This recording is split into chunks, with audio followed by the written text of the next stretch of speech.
It's another month on the channel and we're back with another British film, although compared to Kes, this is a much more underrated British film, as at the channel point's request of Stale, we're going to be reviewing Dog Soldiers, which was released in 2002.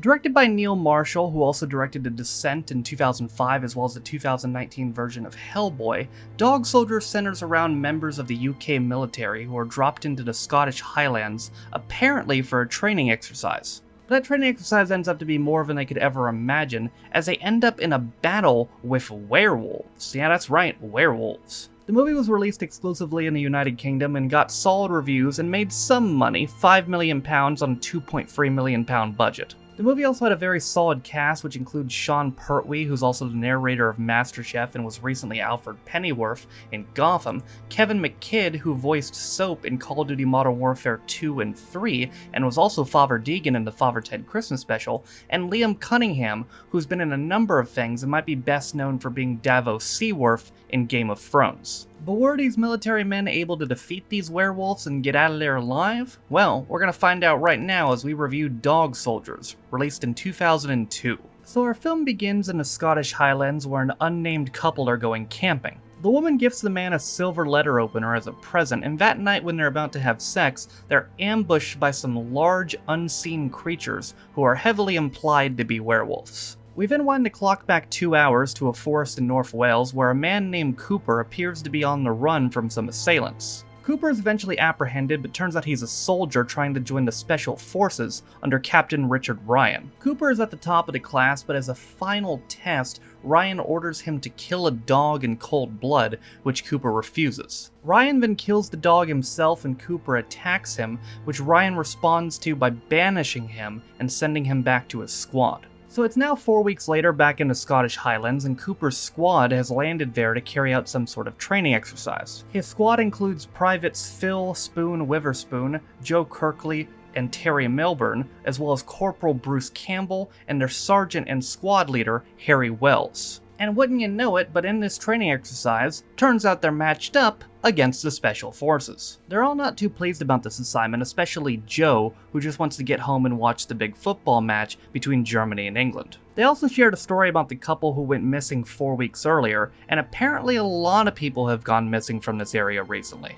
They share some more stories that night at the campsite, but then out of nowhere, the mangled corpse of a cow falls down on top of them. The next day they decide to investigate and they follow a trail of blood and mangled body parts to the camp of the Special Forces, who all appear to be gone. All of them except Captain Ryan, who is very badly injured and just keeps repeating there was only supposed to be one. They got more problems though, as there's no radio signal. Oh, and it's starting to get dark, which is usually around the time that werewolves hunt. And sure enough, they get split up and chased by the creatures, with Bruce accidentally impaling himself on a tree branch. Wells also gets gutted by one of the werewolves, but Cooper's able to stitch him up enough to get him out of there. And then conveniently out of nowhere, a woman named Megan rolls up in a Land Rover and is able to get them away to safety. Megan says she knows of a nearby family house where they can go to get help, but upon entering, it appears to be abandoned. The only thing still in the house is the family's border collie named Sam. They decide their best course of action to survive and also save Wells' life is to go to the military base about 4 hours out. However, the werewolves ambush them and they're forced to blow up the Land Rover as a diversion to get back into the house. And well, now they're trapped and they have no choice but to hunker down and fight the werewolves from inside.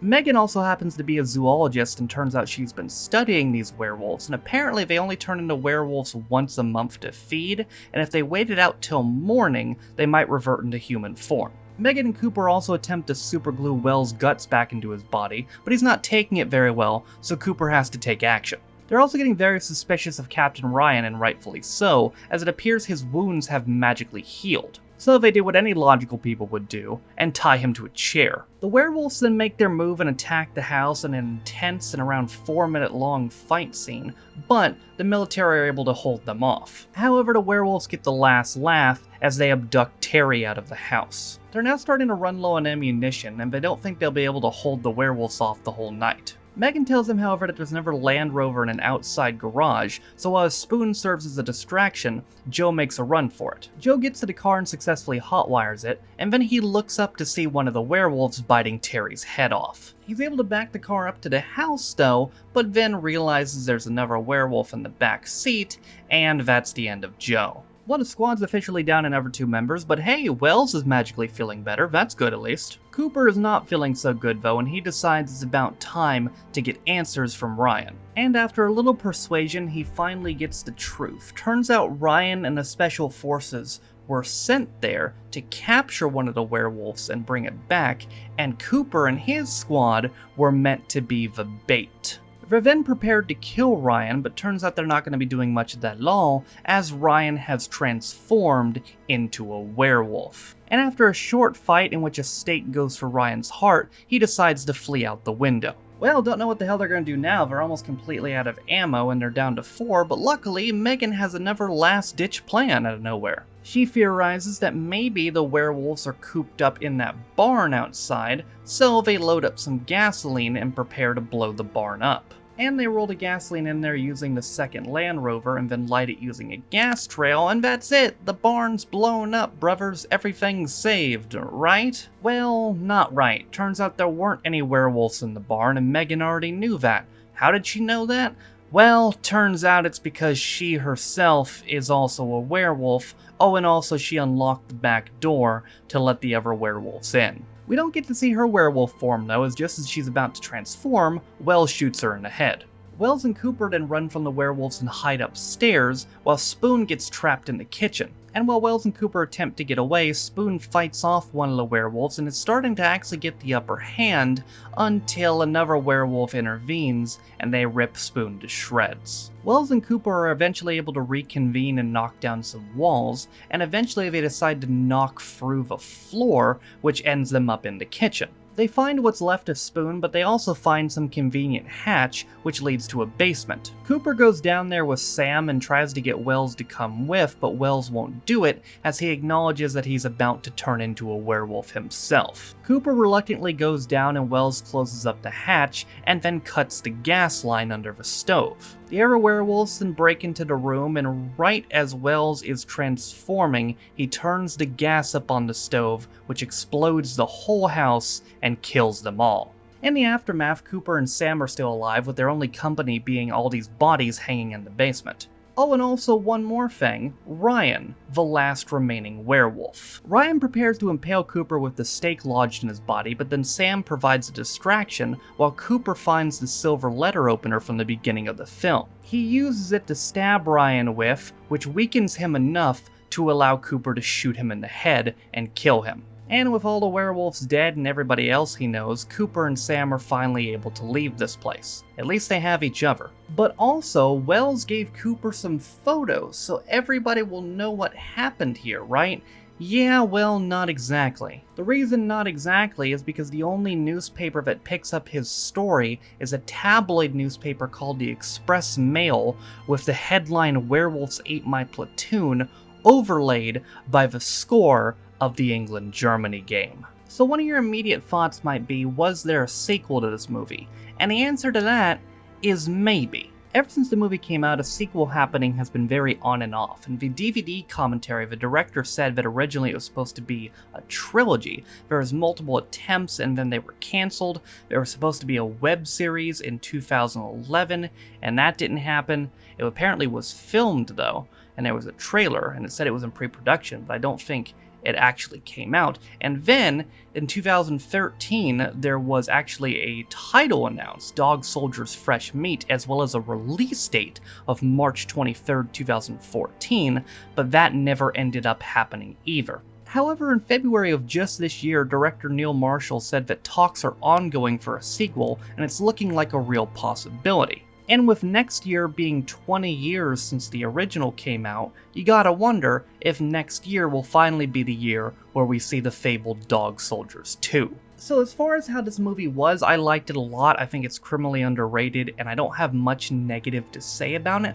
So I think I'll go ahead and start with the one negative thing I do have to say about it, and that's that a lot of the camera work was really barfy. Like sometimes there was just way too many cuts, or where there were these barfy, just angles and stuff, and there was times where the camera work was like, so that is really, and it was more early in the movie than later, but that's really my only real criticism with this, is that they did a little bit too much with the camera work. Other than that, though, I liked it a lot. The plot was good. I thought it was interesting how they didn't really focus as much on the werewolves as they did the military men. They made sure to establish that the military members were the main character, and the movie was about them, not the werewolves. The werewolves were just the obstacles for them to overcome, but the movie wasn't about the werewolves and the science behind the werewolves and like, oh, how it's so, bad being a werewolf and all that. It was about the military men. The werewolves were just the obstacle. But all the actors did a really good job, and I have to highlight first Sean Pertwee and Kevin McKidd, who were Wells and Cooper, who were tasked with doing roles that required them to be progressively more emotional as the film went on, and they portrayed that very well. And Liam Cunningham as Richard Ryan was tremendous. He's just a natural villain. Like, he was very cold-hearted, and like, even though you didn't know much about him and there wasn't too much backstory, it was very easy to hate him. Like, even without the killing the dog thing at the beginning, which is a very easy way to get somebody to hate anybody, even without that, you could just tell, it's like, oh, this guy's a goddamn asshole. Fuck this guy. And you know what, I might as well highlight the rest of the cast too. Emma Claysby as Megan, Darren Morfett as Spoon, Chris Robson as Joe, Leslie Simpson as Terry, and Thomas Locklear as Bruce. They all had very underrated performances, and I don't think they'll get mentioned as much or thought of as much by people who watch this movie in the future as the other three I mentioned before, but they deserve their due as well, because they all did very good jobs. But in conclusion, ladies and gentlemen, I would definitely recommend checking out this movie. Now, again, might be a very good time, as this movie might get some more prominence starting next year, if I'm right, and we get Dog Soldiers 2. And if we do get Dog Soldiers 2, you can bet your ass it'll be on this channel whenever it does come out. But that, ladies and gentlemen, is going to do it for me today. Thank you again, Stale, for using your channel points on this film. I appreciate it, buddy. Next week, we will be checking out the original Space Jam, which was released in 1996, but that is going to do it for me today. Thank you guys for watching. If you liked the video, be sure to like it. If you didn't like it, don't. If you want to follow any of my social media links, they're all in the description down below. Thank you to all of my patrons for supporting me and all my channels. I appreciate you guys.